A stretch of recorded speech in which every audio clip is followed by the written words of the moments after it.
AI has a goal, and humanity just happens to be in the way. It will destroy humanity as a matter of course, without even thinking about it. No hard feelings. It's just like if we're building a road, and an anthill happens to be in the way, we don't hate ants. We're just building a road, and so goodbye anthill. People get confused. Sometimes they think an economy is money. Money is a database for exchange of goods and services, and for time shifting the exchange of goods and services. Money is a database. Money doesn't have power in and of itself. Like you can run the thought experiment of if you're trapped on a remote island, shipwrecked on an island, and you've got $1 trillion in a Swiss bank account. It's worthless. You'd rather have a can of soup. So, all the Bitcoin in the world, you're still going to starve. You don't really understand the meaning of life, and we wish to understand the meaning of life, then in order to understand the meaning of life, we should expand consciousness such that we can ask better questions, learn more, expand beyond the solar system, ensure that life on Earth is good collectively for civilization, and then we can be less dumb about the nature of the universe, and maybe we can answer some questions about where this all came from and where it's going.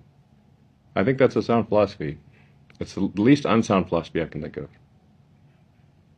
I've not been trying to optimize on a risk-adjusted return basis.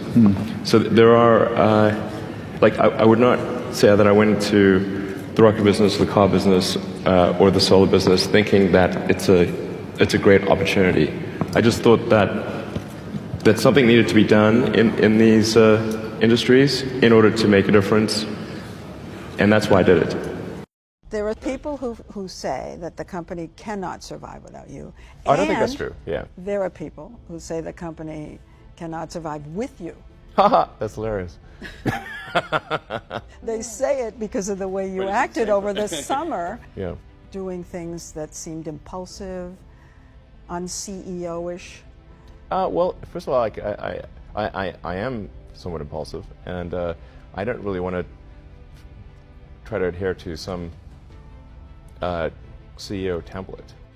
In order to solve full self-driving properly, you have to solve real-world AI. Because you say, like, what are the road networks designed to work with? They're designed to work with a biological neural net, our brains, and with vision, our eyes. And so in order to make it work with computers, you basically need to solve real-world AI and vision. The president is amazingly good at Twitter.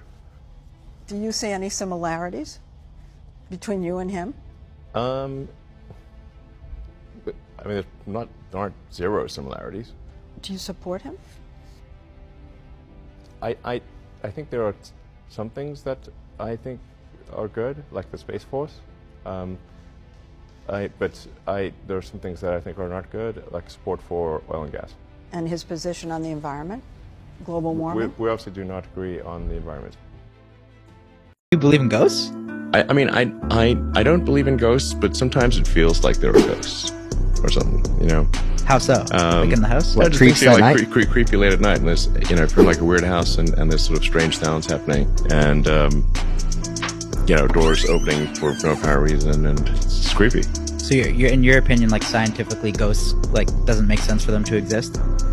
I've seen no actual evidence for ghosts, but that doesn't mean you can't get creeped out late at night. Yeah. I think the danger of AI is much greater than the danger of nuclear warheads, by a lot. And nobody would suggest that we allow anyone to just build nuclear warheads if they want. That would be insane. And mark my words, AI is far more dangerous than nukes. Far. So why do we have no regulatory oversight? This is insane. Elon Musk's favorite interview question is really simple, but it's also the best way to find out if someone is telling the truth or not. The problem is that anyone can say anything in an interview and claim that they're the best at what they do, but it can be hard, if not impossible, to know whether they're telling the truth or not. Well, thankfully Musk has a solution to this problem, and it goes like this. My interview question is always the same. Tell me about some of the most difficult problems you worked on and how you solved them. That question, I think, is very important because the people that really solve the problem, they know exactly how they solved it. They know the little details.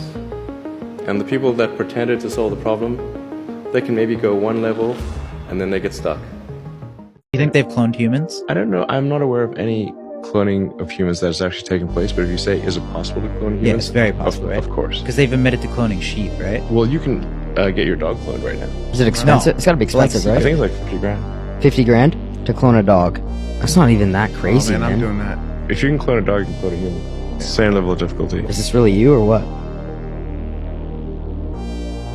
Feels like me. The house that I bought actually cost less than a Boxable. It cost like $45K or something. But I've done a lot with the place. You know. So You bought a house for 45K? yeah. What is it, like big or is it? No, it's small. Is it It's a, very small. It's a tiny house, That's great right? value. 45K. Yeah, no, it's a small house. Wow. Why do you do that? People have pictures of it and stuff. It's like because it was right next to the rocket factory. Oh, got it. So I can just literally walk to the rocket factory. It's like half a mile away. You got a kitchen, living room, bedroom. It's a 1-bedroom, right? It's technically a 3-bedroom, but it used to be a 2-bedroom. But I converted the garage into a 3rd bedroom. So crazy. Yeah, it's like a friends of mine come and stay in there. Like they can't believe I'm staying in this house. Yeah, do you like living like that? If I'm there by myself, but yeah, it's fine. Or just with little X or something. So. The family And comes. I actually I use the Boxable as my guest house. Oh, nice. So What the hell is going on, bro? so that's what I use the Boxable for. Is if a friend comes and stays or something, and then they can stay in the Boxable if they want. What would the laws be like? I know, it's Yeah, like it's a whole new appropriate. place. Up to the Maybe just Martians. ban condoms? What about the completely from currency, Mars? too? You should make 69 laws. Yeah, exactly. Mars. Oh my, imagine That'd be Elon awesome. making the laws. That would be awesome. He's working on it. If you're the first one there, you get that. There's so many you get jokes that laws. authority, right? I don't know. I mean, I just think it's like important that we make life multiplanetary while it's still possible to do so. When I was a teenager, I had like an existential crisis to try to figure out what's the meaning of life. There doesn't seem to be any meaning. For me, at least, the religious texts, and I read all of them that I get my hands on, did not seem convincing. So then I'm like, okay. Then I started reading the philosophers. You know, be careful of like reading German philosophers as a teenager. It's definitely not going to help with your depression. Now, as an adult, it's much more manageable. But as a kid, you're like, whoa.